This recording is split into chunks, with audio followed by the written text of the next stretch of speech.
Con ustedes, desde Argentina, profeta Jonathan Lara. En esta primera noche, en esta primera conferencia, quiero tratar o intentar introducirnos a lo que entendemos es la propuesta de Dios para estos días, para este tiempo.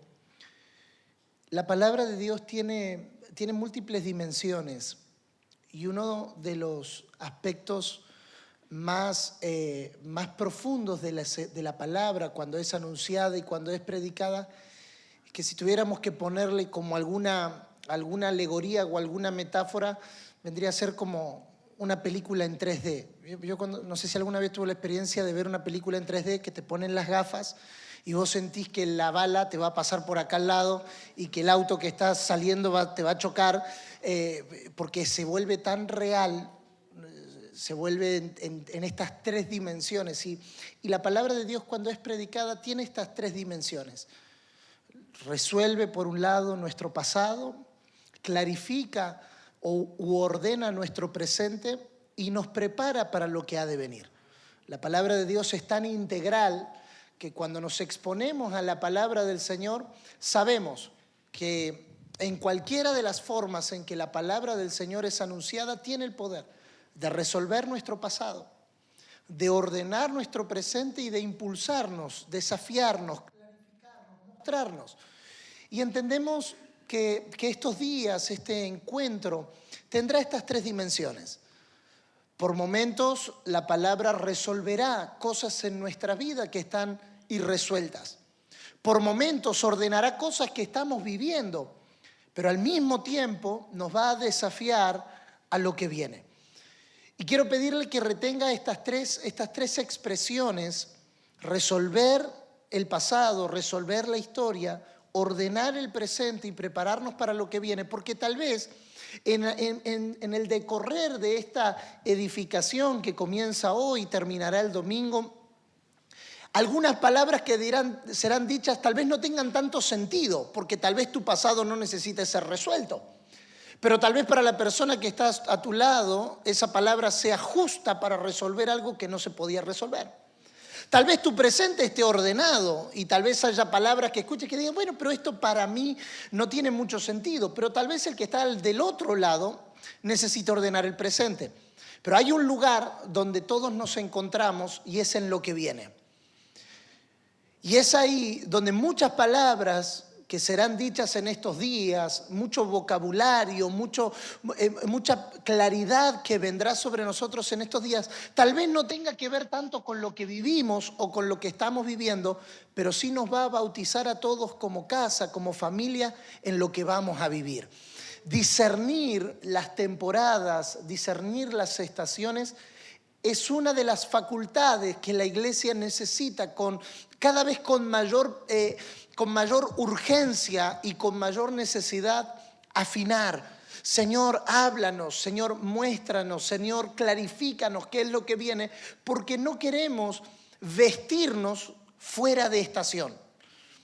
Este concepto es muy interesante. Por ejemplo, ustedes saben que en diciembre en todo el hemisferio sur es verano y todo el hemisferio norte es invierno.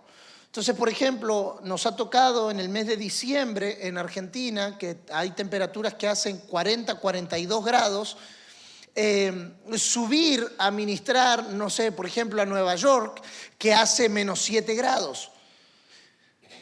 Ahora, yo no puedo llegar a Nueva York vestido como cuando salí de Argentina. Además, cuando viajamos, hacemos ese tipo de viajes, viajamos con campera, la gente nos ve ridículos en el aeropuerto, con camperones, guantes, abrigo, porque a la estación a donde vamos a llegar necesitamos estar vestidos coherentemente a donde vamos a entrar. Y mismo cuando volvemos de Nueva York a Argentina, no podemos volver con las camperas, los gorros, los guantes, porque hace 42, 43 grados. Seríamos medio ridículos entrando al aeropuerto con camperas y con gorros. Estos días de alineamiento, Dios nos va a vestir de las vestiduras correctas de esta estación, para no utilizar viejas vestiduras. para no utilizar estas vestiduras que son buenas, que son maravillosas, que no necesariamente tienen algo de malo, pero que no son coherentes con lo que Dios nos está proponiendo en esta estación. La peor tragedia a la que nos podemos exponer como iglesia del Señor es a vestirnos con ropa inadecuada. Y esto está muy presente en el lenguaje apostólico. Vístanse de Cristo, despójense de las vestiduras del viejo hombre, renuévense en el conocimiento pleno del Hijo de Dios. ¿Por qué? Porque necesitamos estar ubicados a las estaciones en las que estamos viviendo. Mira el que está a su lado con la mejor sonrisa que trajo esta noche, la mejor. Bueno, si esa es la mejor, no me quiero imaginar la peor, pero mírelo con la mejor sonrisa y dígale, necesitamos vestirnos conforme a la estación en la que estamos. Hay cosas que nos sirvieron para otras estaciones. Normalmente, por lo menos en los países donde tenemos diferentes estaciones o diferentes tipos de climas, donde las 4 estaciones son muy marcadas, la familia solemos tener en el armario o en el vestidor de casa bolsas o maletas con ropa de verano, ropa de invierno, ropa de primavera, ropa de otoño. Y conforme la estación va pasando, vamos sacando las vestiduras de esa estación. La propuesta, por lo menos en lo que entiendo, sujeto a corrección, para estos días es, el Señor quiere equiparnos con las vestiduras de esta estación. Y eso resolverá nuestro pasado, ordenará nuestro presente, pero al mismo tiempo clarificará los días que vienen. Los próximos días nadie tiene que sentirse fuera de temporada. Nadie tiene que sentirse desubicado. Es como cuando entras al lugar donde hace frío y vos estás con remera. ¿Cómo le dicen remera? Camiseta. Vos lo ves y decís, este tipo está loco. No pasa desapercibido porque no está vestido conforme a la estación en la que está. Los próximos días todos vamos a entrar a un alineamiento perfecto, donde estaremos equipados con todo lo necesario para lo que Dios demande en esta estación. Y para eso yo quiero presentar algo que comenzaremos hoy, no lo vamos a terminar hoy, pero como estamos en modo alineamiento, vamos en modo construcción. Eso nos libra en las predicaciones, en los primeros días, de dar conclusiones o de empezar y cerrar, como tal vez si estuviéramos en un congreso o estuviéramos en una reunión dominical tenemos que hacer. Tenemos que empezar y terminar porque es el único tiro que hay. Entonces hay que hacerlo todo a tiro al blanco.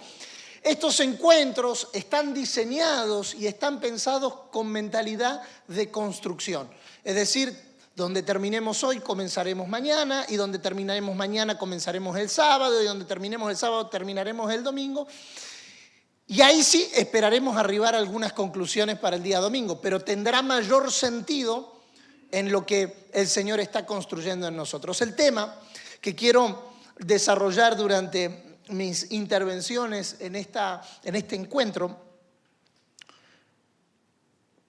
tiene por título, Más me preparaste cuerpo. Más me preparaste cuerpo. Y el objetivo de mi intervención en estos días, ustedes saben que cuando funcionamos en equipo, cuando funcionamos con otras gracias, todo el eje es el mismo. Aprendí esto hace un par de años atrás con el apóstol Moisés Apico de Barcelona, que nos acercamos a la misma montaña. La misma montaña, el mismo tema, el mismo objetivo, pero cada uno de los que expone la palabra lo persigue o lo intenta presentar desde diferentes ángulos. Es la misma montaña, pero uno lo mira desde el norte, el otro lo mira desde el sur, el otro lo mira desde más abajo, el otro lo mira desde más arriba. Pero al final del día, la intención es que tengamos una visión más clara, más completa, más panorámica del mismo asunto. Entonces, el propósito de esta intervención será desafiarnos a vivir en la plenitud de la gracia y en la plenitud de la iglesia apostólica. La plenitud de la gracia y de la misión apostólica. Y para eso vamos a trabajar sobre 2 pasajes que el apóstol va a trabajar en algo de esto también, pero yo me voy a enfocar en un aspecto esta noche. Y para eso vamos a leer Hebreos capítulo 10, versículo 5. Hebreos capítulo 10, versículo 5 y Romanos capítulo 1, versículo 5. Hebreos capítulo 10, versículo 5 y Romanos capítulo 1, versículo 5. El autor a los Hebreos, haciendo cita y mención a las escrituras del Antiguo Testamento, va a decir, citando al sacrificio perfecto de Cristo en la cruz, por lo cual, entrando en el mundo, dice, sacrificio y ofrenda no quisiste, mas me preparaste cuerpo. ¿Podemos leerlo juntos? Hasta acá. Por lo cual, entrando en el mundo, dice, sacrificio y ofrenda no quisiste, mas me preparaste cuerpo. Y ahora Romanos capítulo 1, versículo 5. Romanos capítulo 1, versículo 5. Y por quien recibimos la gracia y el apostolado para la obediencia a la fe en todas las naciones por amor de su nombre. Sin forzar las escrituras, vamos a conectar estos dos versículos, vamos a conectar estas dos presentaciones apostólicas a este tema, me preparaste o más me preparaste cuerpo. Ustedes saben que la primera cita que leímos es el autor a los Hebreos explicando el sacrificio de Cristo y la perfección del sacrificio de Cristo por encima de todo lo que era sombra. La carta a los Hebreos es una carta extraordinaria. Bueno, como carta no es una carta, no fue escrita en forma de carta. El consenso de los que saben es que el autor a los Hebreos en sí predicó Hebreos, es una homilía, es un sermón, y alguien se encargó de tomar nota de lo que se estaba hablando. Por lo tanto, es por eso que no respeta una forma tan puntual como el resto de las cartas, porque el consenso es que era una homilía, una enseñanza, y que había un hermano que estaba tomando nota, que estaba transcribiendo, sería la expresión más completa, esta presentación que tiene un objetivo. El autor a los Hebreos tiene un objetivo en cuanto a la presentación del Evangelio, y es mostrar cómo Cristo es mejor y es mayor a todo lo que en el judaísmo se consideraba lo más grande. Entonces el autor a los Hebreos nos va a hablar de un mejor pacto, de un mejor sacrificio, de un mejor mediador, de mejores promesas, de una mejor patria. Va a mostrarnos desde el capítulo 1, versículo 1 hasta el capítulo 13, cómo Cristo es mejor y mayor. Y aquí nos va a mostrar estas dos expresiones que las vamos a empezar hoy y las vamos a completar en nuestra última intervención, que es esta conexión que existe entre entrando en el mundo y me preparaste cuerpo. Refiriéndose a la obra de Jesús, el Cristo encarnado, el Verbo hecho carne, que cumplió en los días de su ministerio terrenal esta función perfecta, esta función completa, nos va a permitir a nosotros tener una idea más clara de qué es lo que se espera de nosotros en esta estación. Y la segunda expresión es la que el apóstol Pablo le va a escribir a la iglesia de Roma, construyendo un pensamiento extraordinario sobre el Evangelio de Dios, citando cómo este Cristo que había sido anunciado por los profetas se ha convertido en Hijo de Dios, ha sido declarado Hijo de Dios con poder por el Espíritu de resurrección. Y que por ese Cristo que entró en el mundo, Él recibió la gracia y el apostolado. Y mi objetivo en estos 43 minutos es tratar de conectar en modo introductorio estas dos expresiones, gracia y apostolado, como el cuerpo en el cual Cristo se expresa hoy. Así como Jesús dio a conocer a Cristo, así como entró en el mundo y tuvo un cuerpo humano, un cuerpo de carne, un cuerpo que pudo glorificar al Padre y hacer visible y real el amor del Padre a la tierra, ahora la iglesia también tiene este desafío. Jesús en su oración sacerdotal va a decir: yo no te ruego que los quites del mundo, te ruego que los guardes del mal, porque ellos están en el mundo, pero no son del mundo. Y esto nos pone de cara a la responsabilidad que la iglesia tiene en esta generación y en todas las generaciones hasta que esta historia se exprese como consumada. Y es que si queremos que Cristo sea visto en nuestra generación, la responsable de que entre al mundo es la iglesia. La iglesia es el medio, la iglesia es el vehículo, la iglesia es el agente, la iglesia es la encargada, la que expresa la realidad del Hijo de Dios en la tierra. Y para esto hay dos elementos, hay muchos más, pero vamos a poner zoom en estos dos elementos. Número uno, gracia. Diga conmigo, por favor, gracia. En la medida en la que vamos avanzando en la madurez, a la medida en la que vamos creciendo en el entendimiento, vamos comprendiendo que la gracia no es solamente el favor inmerecido que recibimos para escapar del infierno. Elemento o verdad que, si bien es cierta, no es un punto final. Si bien es cierta, no es una definición cerrada. Por supuesto que por gracia fuimos perdonados. Y hay por lo menos 11 o 12 cosas que por gracia hemos recibido y ahora solo las vamos a mencionar. Pero el propósito de la gracia no es solamente perdonarnos de nuestros pecados o librarnos del infierno, sino llevarnos a ser la expresión más clara y más perfecta del Señor en nuestros días. Gracia y apostolado. Gracia y apostolicidad, gracia e identidad apostólica de la iglesia. Y para eso son 3 puntos bien concretos. Cada punto tiene 22 subpuntos, pero son 3 puntos muy concretos.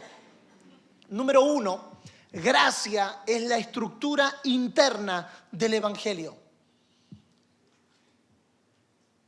Si tuviéramos que alegorizarlo con el cuerpo humano, si tuviéramos que encontrarle alguna manera de ejemplificarlo, la gracia serían los órganos vitales y la sangre que corre por nuestro cuerpo.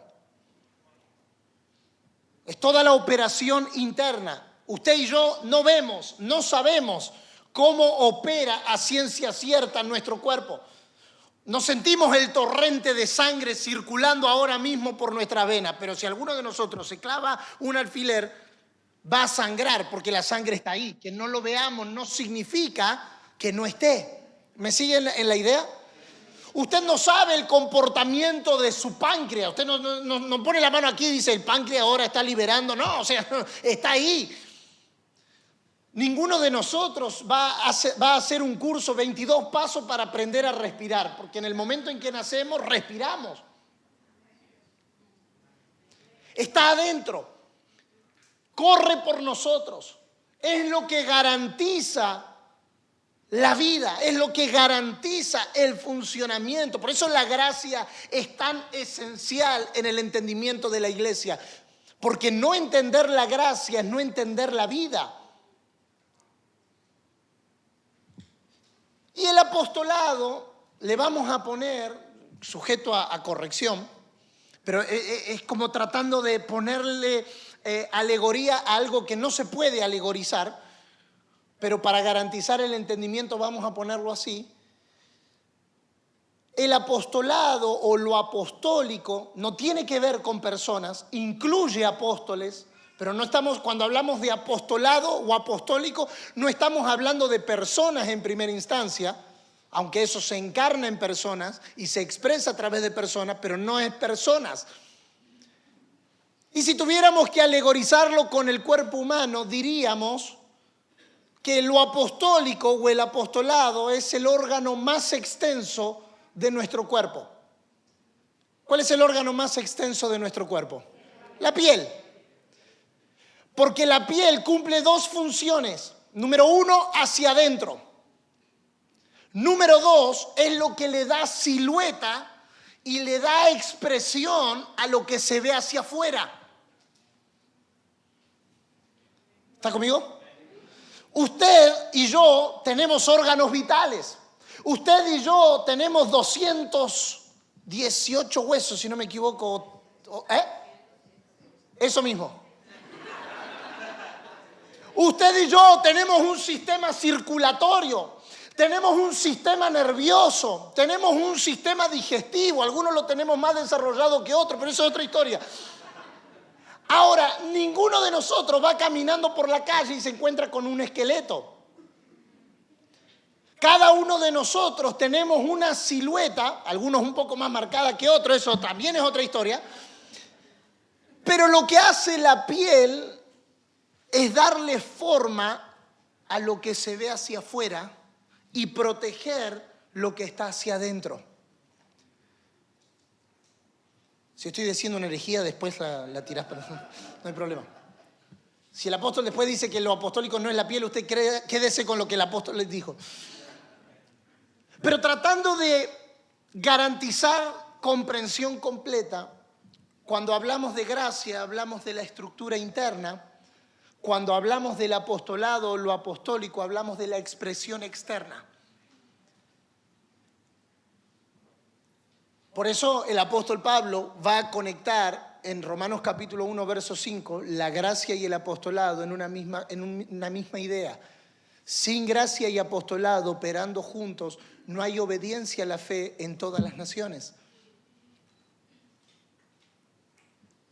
Nuestro objetivo no es otro que trabajar por una medida de Cristo que llene el mundo entero.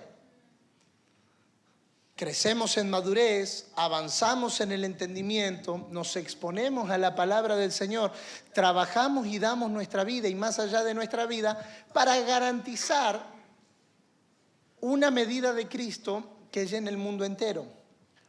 Y para eso no podemos desconectar la gracia del apostolado. Dijimos entonces, número 1, gracia, la estructura interna del evangelio. La gracia es mucho más que favor inmerecido. Es la economía interna de Dios operando en nosotros para salvarnos, madurarnos y enviarnos. Y como los estudiantes del SEAP, ¿saben cuántos estudiantes del SEAP hay aquí? ¡Wow! Felicitaciones, están terminando un año más. Cuando hablamos de economía, no estamos hablando de finanzas, no estamos hablando de billetes, no estamos hablando de números, estamos hablando de administración. Es la administración que Dios nos da para salvarnos, para madurarnos y para enviarnos. La gracia es el fundamento de esta estructura llamada el cuerpo de Cristo. Efesios capítulo 2, verso 8 dice, porque por gracia sois salvos por medio de la fe. Y esto no de vosotros, pues es don de Dios, no por obras para que nadie se gloríe. Toda nuestra vida en el Señor se basa y se fundamenta en el entendimiento que tengamos de esta gracia. Cada etapa de nuestra vida espiritual está marcada por su obra en nosotros. Y quiero presentarles 10 aspectos en los cuales la gracia de Dios trabaja en nosotros, tratando de mostrarnos una idea más amplia de la gracia, no solamente en el aspecto salvífico o salvador, sino en el aspecto también de la expresión. Por ejemplo, las Escrituras nos van a decir, número 1, que somos llamados por gracia. Ninguno de nosotros fuimos llamados por nuestros méritos. Ninguno de nosotros fuimos llamados porque calificábamos. Ninguno de nosotros fuimos llamados por nuestras habilidades o nuestras competencias naturales. El apóstol Pablo nos va a decir en Gálatas capítulo 1, verso 6, estoy maravillado de que tan pronto os hayáis alejado del que os llamó por la gracia de Cristo. Y 10 versículos más abajo, en el versículo 15, nos va a decir que agradó a Dios, que me apartó desde el vientre de mi madre y me llamó por su gracia. ¿Puede levantar su mano conmigo en esta noche y decir, fui llamado por gracia? A Dios le plació llamarnos. No es un acto de nosotros, usted y yo no hicimos nada para ser llamados por Dios. A Dios le plació en su soberana gracia llamarnos. Por supuesto que su llamado demandó una respuesta de nosotros, pero esa vocación, ese llamado fue un acto soberano de Dios. A Dios le agradó. ¿Cómo se resuelve nuestra historia? Cuando entendemos que somos el resultado de la gracia de Dios. A Dios le plació llamarnos. Eso anula completamente el poder que tiene nuestra historia. Eso anula el poder que tiene nuestra historia. Pablo está aquí. No quiero entrar en cada uno de los 10 temas porque se nos va la hora, pero Pablo está aquí presentando estas credenciales de su ministerio. Y está diciendo, de entre todo lo que Dios podía llamar, por su gracia a Dios se le ocurrió llamarme a mí. No califico. Lo va a decir más adelante. Yo era perseguidor de la iglesia. Yo tendría que haber sido considerado un abortivo. A mí, que soy el más pequeño de todos los demás apóstoles. A Dios le agradó llamarnos por su gracia. El llamado que recibimos de parte de Dios no es en base a nuestros méritos ni en base a nuestras habilidades. Número 2. Fuimos salvados por gracia. Lo leíamos recién. A Dios se le plació salvarnos. En esa salvación usted y yo no tuvimos participación. Fue un acto unilateral de Dios. Dios decidió salvar a la humanidad en su Hijo.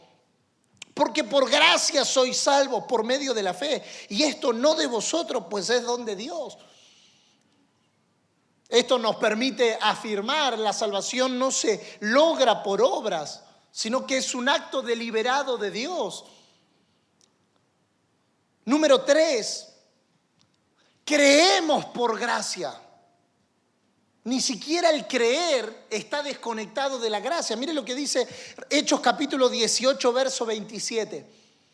Hechos capítulo 18, verso 27. Porque queriendo él pasar a Acaya, los hermanos le animaron y escribieron a los discípulos que le recibiesen. Y llegando allá fue de gran provecho a los que por la gracia habían creído. Nuestra capacidad de responder a Dios en fe proviene de la gracia. Él mismo nos habilita para creer. ¿Por qué podemos creer todo a lo que Dios nos propone? Porque todo lo que Dios nos propone viene acompañado de su gracia para creerlo. ¿Por qué creemos que los días que vienen son extraordinarios? ¿Porque creemos en la confesión positiva? No, porque hay una habilidad en nosotros que no es puesta por nosotros, que no es optimismo, que no está basada en lo que ven nuestros ojos de los diarios o que escuchan de las noticias, sino que la misma gracia que opera en nuestro interior nos impulsa a creer en todo lo que Dios ha dicho. Si miro los noticieros, si miro las estadísticas, si miro Twitter, o bueno, ahora X, digo, no, el mundo está cada vez peor. Y entonces escuchamos que Dios nos está proponiendo la renovación, la restauración del orden creado y de trabajar como iglesia en las estructuras sociales y en los pilares de la sociedad. Pero si vemos lo que continuamente vemos, decimos, no, esto es imposible. Pero cuando la gracia de Dios crece en nosotros, nuestro creer no está basado en nuestro sentir. No sé si a usted le pasó. Yo le cuento lo que me pasa a mí para que usted ore por mí. Que hay días que creo y hay días que no. Es como que depende el día. Depende el día, veo mi país y digo, no, Argentina no despega más. Y al otro día veo mi país y digo, sí, está bien, vamos por acá. Porque el creer humano es subjetivo. El creer humano es cambiante, es fluctuante. El creer humano está basado en el doble ánimo. Un día creo, otro día no. Un día creo que mi familia será salva, el otro día creo que será el infierno. Un día creo que mi economía avanzará y otro día mejor ni le cuento. Porque el creer humano es subjetivo, pero el creer que produce la gracia en nosotros produce certeza y produce convicción. Yo sé que Dios hará conforme a lo que ha dicho, porque hay un grito en mi interior llamado gracia que me habilita a creer que Dios es fiel para cumplir todo lo que Él ha dicho, que Él no es hombre para que mienta, ni hijo de hombre para que se arrepienta, que Él hará conforme a lo que Él ha dicho. Ahora, eso no es una habilidad que yo tenga. Esa no es una habilidad que yo tenga.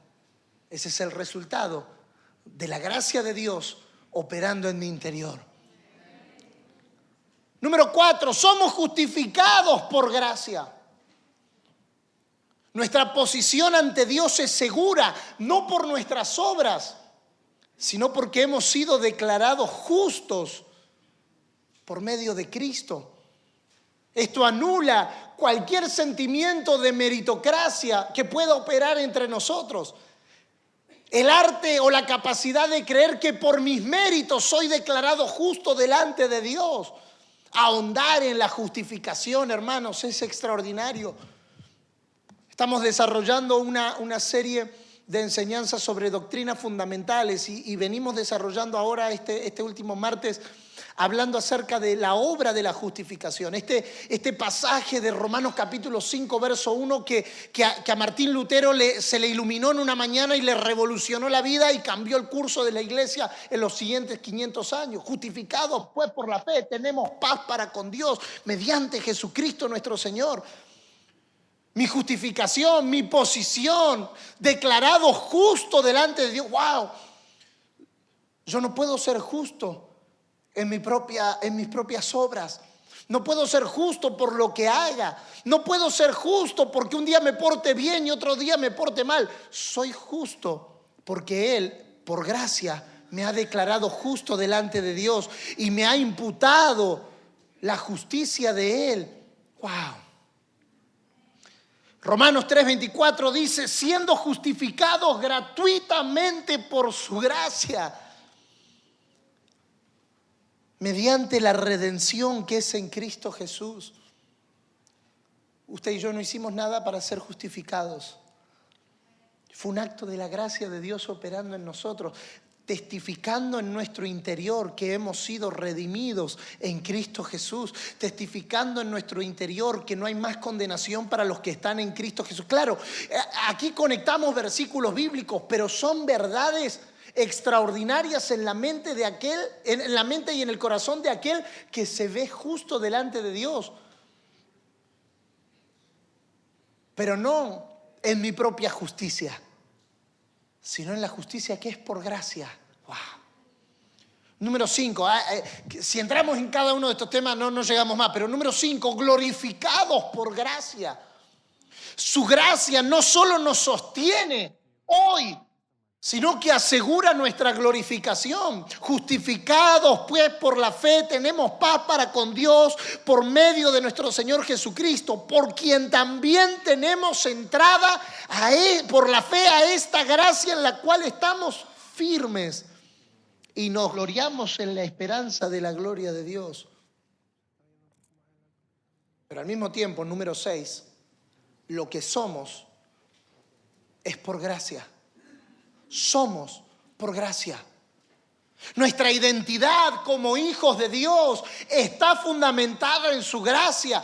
Todo lo que somos es un reflejo de su obra en nosotros. Primera de Corintios 15:10. Pero por la gracia de Dios soy lo que soy.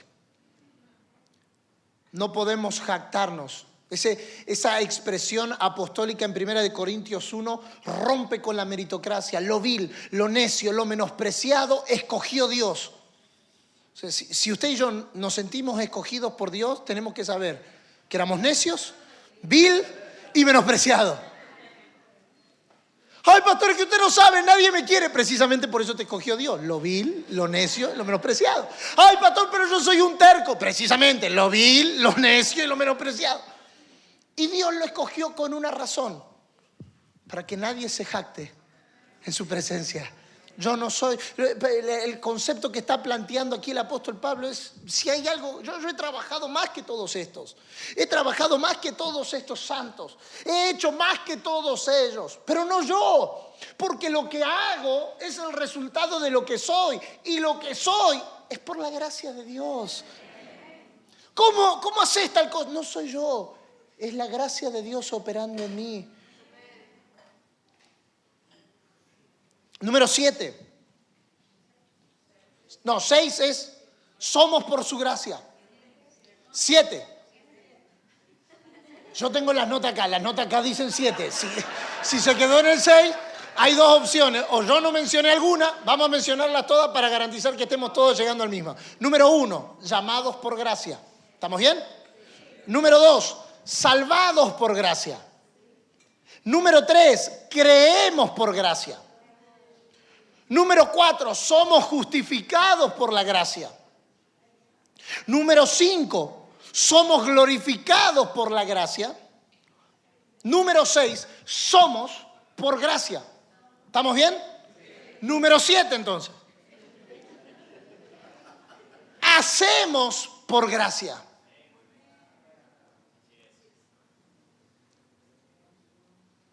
Hacemos por gracia.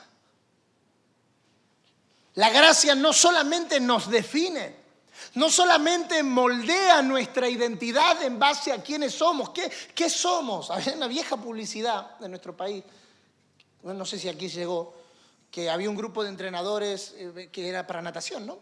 Y entonces el entrenador motivándole a los muchachos decía, ¿qué somos? Y los muchachos gritaban, ¡tiburones! ¿Y qué vamos a hacer? ¡Vamos a ganar! Si nos hiciéramos esa pregunta hoy, ¿qué somos? No sé. Soy cristiano, soy evangélico, pentecostal. La definición más elemental de lo que somos, y al mismo tiempo la más compleja, somos hijos de Dios. Nuestra identidad está en su paternidad. Nuestra identidad está en quién es Él. Claro, esta frase se ha repetido en la última década. Somos hijos de Dios, somos hijos de Dios. Lo cantamos, lo gritamos en la plaza, lo gritamos en el parque, lo gritamos en la escuela. Pero si eso no opera en nuestro interior, nunca seremos conformados a lo que verdaderamente somos. Somos lo que somos por gracia. ¿Qué somos? Hijos de Dios. Número 7, hacemos. La gracia no solo nos define, sino que al mismo tiempo que nos define, y este es otro tema que yo se lo dejo como una semilla para que usted lo indague, ser definidos por la gracia. Ser definidos por la gracia. ¿Qué dice la gracia que yo soy? Hay una canción maravillosa que dice, yo soy quien dices que soy. Soy amado, soy escogido, soy perdonado. Necesitamos vernos definidos por lo que Dios nos ha definido, porque si no dejaremos que todo lo demás nos defina. Si no soy definido por la gracia de Dios, entonces dejaré que todo lo demás me defina. Mi contexto me defina, el mundo en el que vivo me defina, la generación en la cual estoy me defino. Esto es lo que estoy parafraseando Romanos capítulo 12, verso 2. No se conformen a este mundo, sino que transfórmense por medio de la renovación del entendimiento.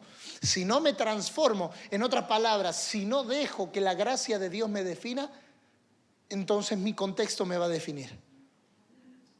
No, yo no puedo, yo no tengo, yo no sé, no soy capaz.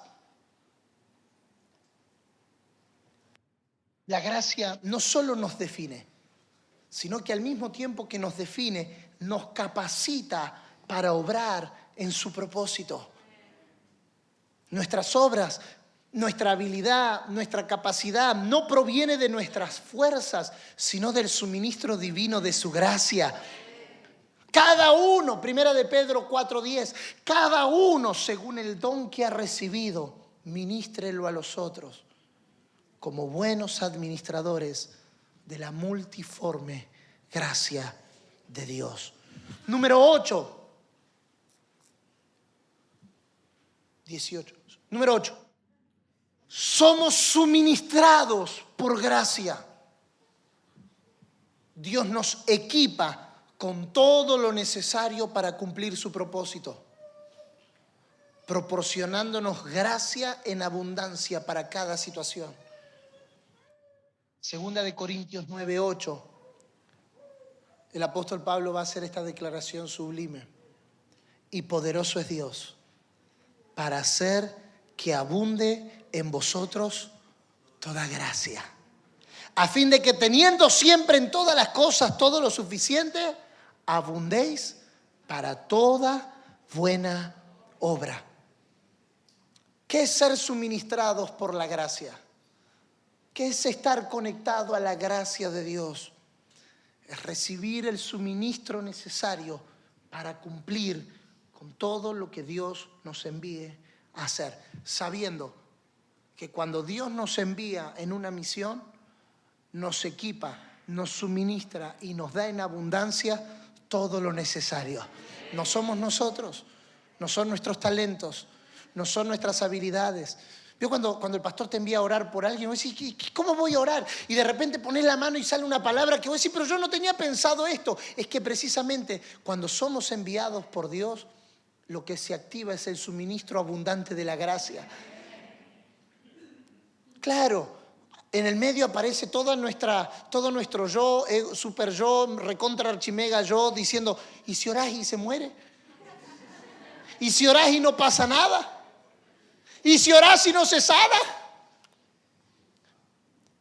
Pero aprendemos a descansar, no en nuestras habilidades, tampoco en nuestro currículum. No, yo ya oré, vengo puntaje perfecto. Oré por 20, se sanaron 20. Este no va a ser la excepción. No son nuestros méritos, ni son nuestras habilidades, ni son nuestras capacidades. Es el suministro abundante de la gracia de Dios. Para todo lo que Dios nos envíe, siempre habrá gracia disponible. Lo único que yo tengo que garantizar es que Dios me envíe. Porque donde Dios no me envía, no opera la gracia. La gracia opera en todo lo que Dios quiere, en todo lo que Dios propone y en todo lo que Dios envía.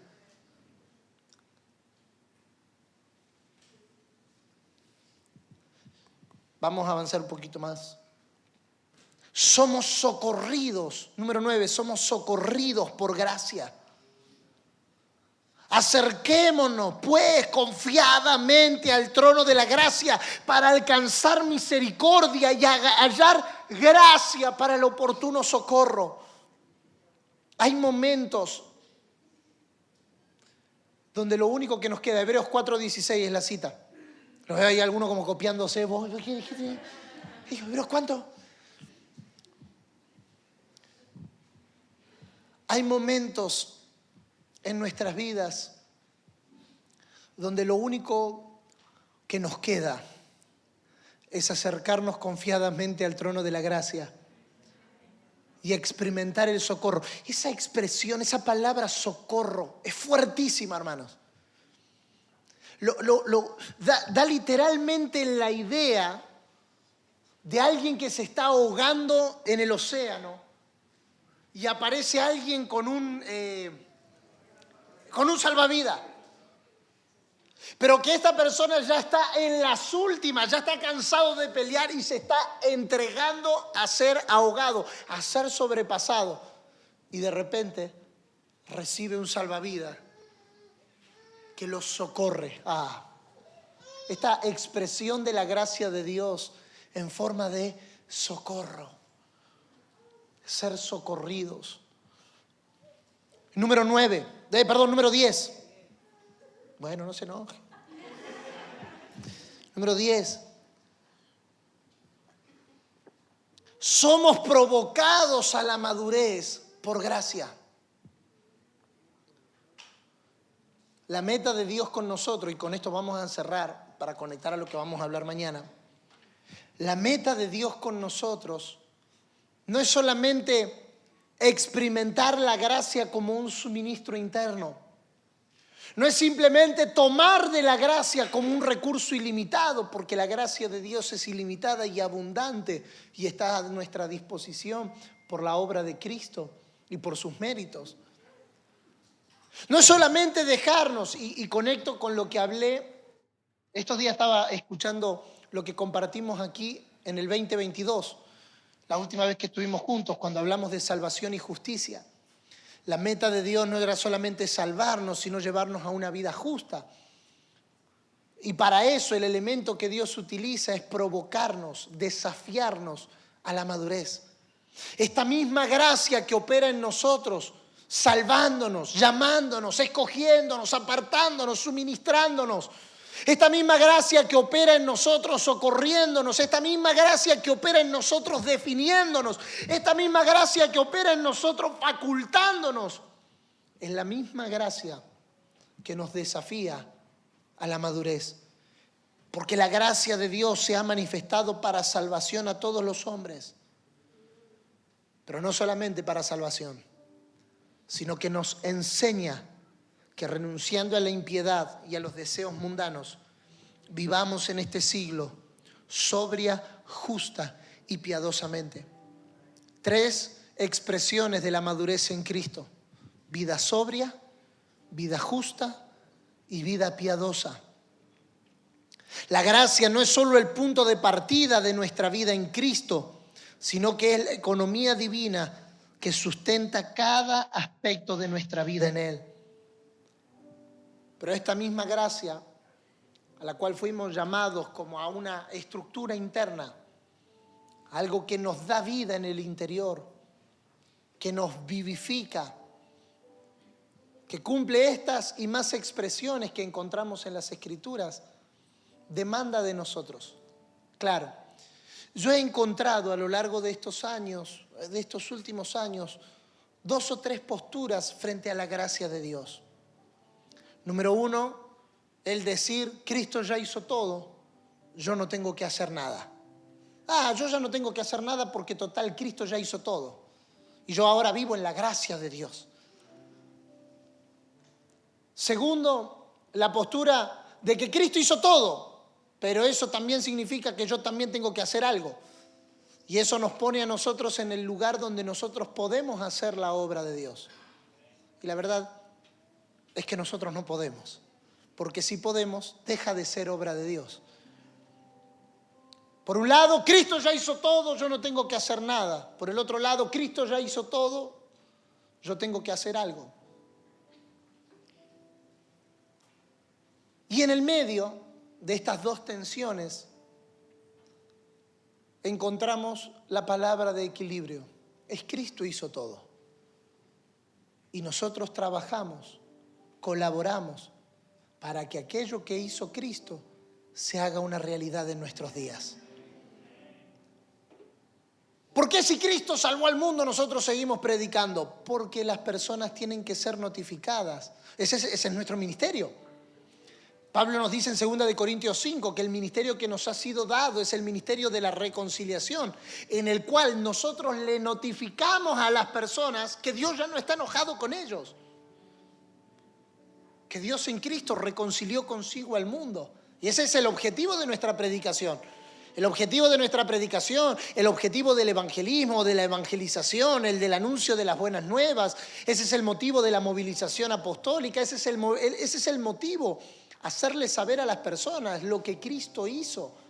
Por eso, como venimos escuchando desde hace muchos años, el evangelio es una postura frente a algo que sucedió.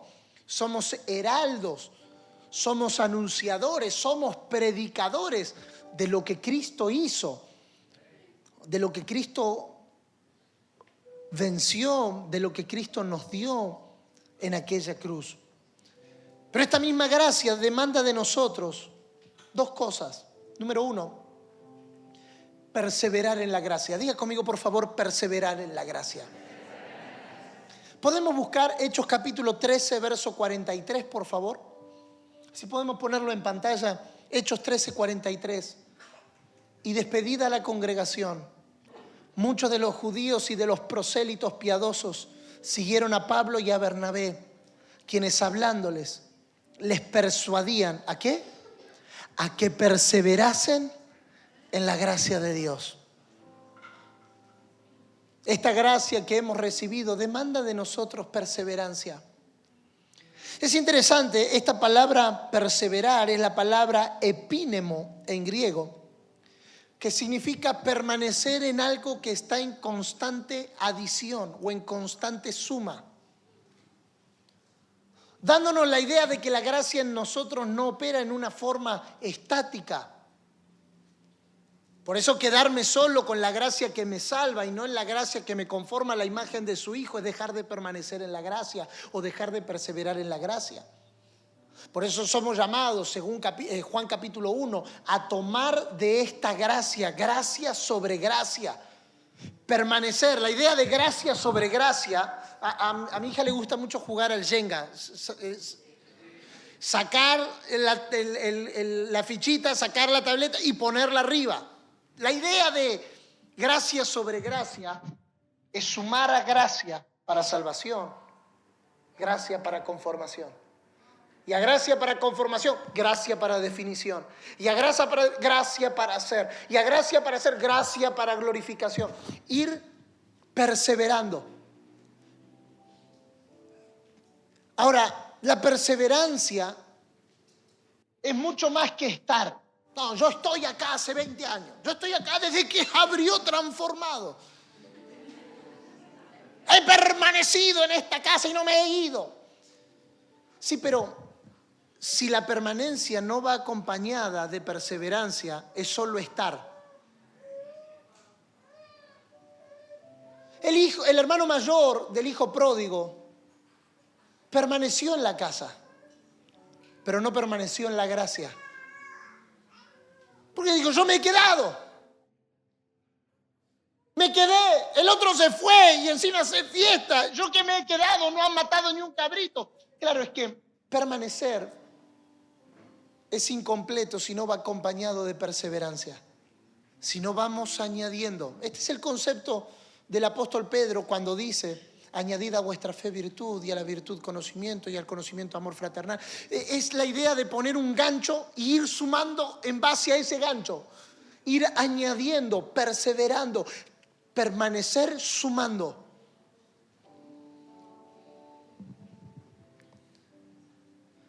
Continuar en un estado constante o perseverante mientras se añade algo. Por eso se nos insta a permanecer firmes. La gracia no es un estado estático, demanda que sigamos confiando y dependiendo de Dios. Y al mismo tiempo, venciendo la inclinación a apartarnos. Algunos han dejado la gracia de Dios. ¡Wow! Y número 2, segunda acción que se demanda de nosotros: crecer en la gracia de Dios. Segunda de Pedro, capítulo 3, verso 18, por favor.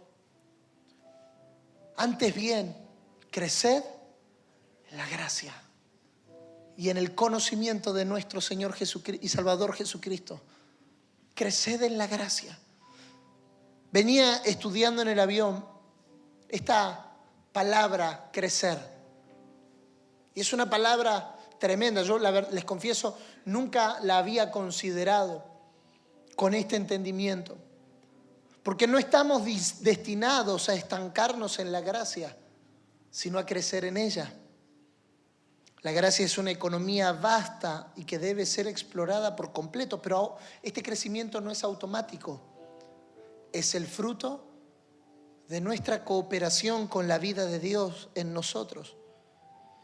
Y me puse a estudiar ahí simplemente en la palabra griega de esta palabra crecer. Esta palabra crecer es la palabra auxano.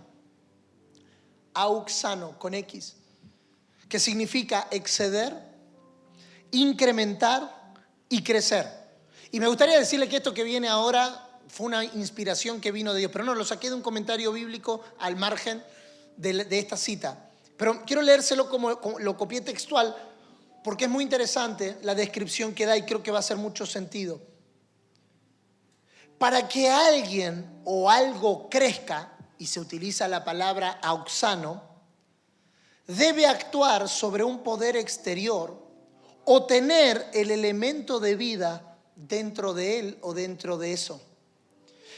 Esto se ve claramente en el uso del verbo auxano en el Nuevo Testamento. Por ejemplo, cuando Jesús dice en Mateo capítulo 6, verso 28, que los lirios crecen, está usando la palabra auxano.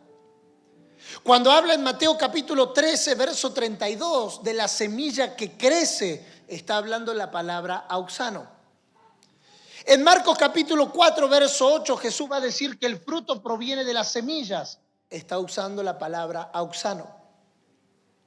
En todos estos casos, la semilla de mostaza dice que creció hasta convertirse en un árbol. Está usando la palabra auxano.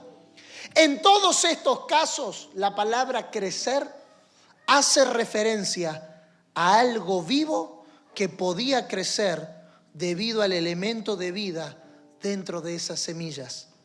Este crecimiento no fue debido a ninguna habilidad especial, sino por la calidad de la vida implantada por Dios mismo. Inherente dentro de la gracia de Dios recibida está la vida misma de Dios, diseñada para aumentar y crecer exponencialmente en nosotros a través del tiempo. Nosotros recibimos la gracia de Dios en nuestro espíritu, pero al mismo tiempo somos impulsados a crecer en la gracia de Dios. Lo más maravilloso de esto es que ese crecimiento es inherente a la vida de Dios en nosotros. ¿Qué es este concepto de gracia multiplicada? Es simplemente crecer en la gracia que reside en nuestro interior. La gracia se llama comúnmente gracia o favor no merecido, pero esto es solo la introducción a esta gracia. No hay nada que hagamos para merecerla o para ganarla, porque no es por nuestras propias obras. La intención de Dios no es solo traernos a la salvación para escapar del infierno, sino llegar a un crecimiento en madurez como hijos que manifestarán su gloria a toda la creación. Esta gracia, no llegué a los otros dos puntos, pero esta gracia que opera en nuestro interior, esta gracia que reside en nuestro interior por la obra de Cristo en nosotros, es la misma gracia que nos conforma hasta llegar a ser la expresión del Hijo de Dios. Y cuando el Hijo de Dios es formado, ya deja de ser una expresión interna o una estructura interna y ahora se convierte en una expresión hacia afuera. Pablo va a decir que por medio de la gracia, por quien recibimos la gracia y el apostolado. Mañana cuando hablemos de lo apostólico, del apostolado, intentaremos hacerlo desconectándolo por un momento en nuestra mente de personas y entendiendo nuestro llamado como iglesia. Porque la iglesia tiene apóstoles, pero al mismo tiempo es apostólica. La iglesia tiene apóstoles, pero al mismo tiempo tiene un apostolado. Y si llegamos el sábado, cerraremos hablando de reconocer la jurisdicción que Dios nos ha entregado. Porque nuestra función como iglesia apostólica, es decir, no solamente la que está conectada a un apóstol, sino la que entiende esta gracia a la que fue llamada, es que el lugar que le fue asignado llegue a ser lo que Dios dijo que debía de ser. Le invito a estar de pie en estos 10 segundos finales. Y me gustaría pedirle que allí donde está pueda inclinar su rostro y que el Señor nos conceda en estos días de encuentro, que el Señor nos dispense en estos días de encuentro abundante gracia. En cualquiera de las medidas en las que la necesitemos, la buena noticia es que la gracia está en abundancia. No hay gracia limitada, no hay gracia escasa, no hay gracia que se quede corta, sino que esta gracia nos está conformando en nuestro interior. Padre, en estos días oramos por una mayor comprensión por una mayor profundidad, por un mayor crecimiento y perseverancia en esta gracia a la cual fuimos introducidos. Esta gracia que es vida, esta gracia que es estructura, esta gracia que vivifica. Señor, y conforme a tu palabra, de tu plenitud, tomamos todos. Que estos días, Señor, puedes levantar tu mano allí donde estás, como un acto de tomar, porque estos días serán días de mucha plenitud, pero no plenitud en mensajes, no plenitud en escritos, no plenitud en conceptos, plenitud de su gracia, plenitud de lo que Él es, plenitud de quién es Él. Señor, abre nuestros ojos en estos días. Abre nuestros ojos, porque al exponernos a tu palabra queremos tomar de la plenitud de aquel que todo lo llena en todo.